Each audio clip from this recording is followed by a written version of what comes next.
अरे सासू जी के नौआ ननदी जी के बरिया ननद जी के बरिया अरे हमरौ संदेशाली हे जाऊ रे ललनेवा।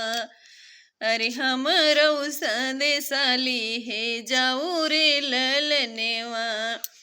अरे ई हैसन सवा कहो सासू के अगवा अरे सासू के अगवा।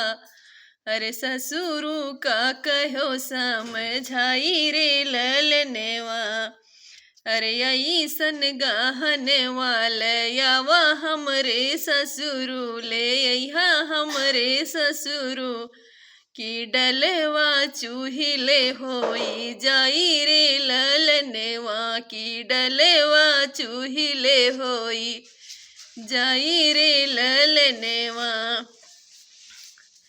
ई है संदेशा कहा जेठनी के अगवा हो जेठनी के अगवा।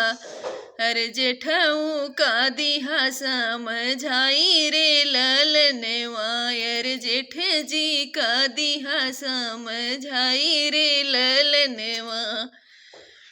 अरे ऐसने सड़िया तू लाया हमरे जेठऊ तू लाया हमरे जेठऊ की मड़ेवाया जोरे होई जाई रे ललनेवा की मड़ेवाया जोरे होई जाई रे ललनेवा।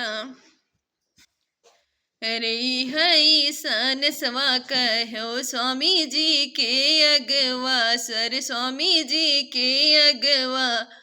अरे उनहु का दिहो समझाई रे ललनेवा अरे उनहु का दिहो समझाई रे ललनेवा।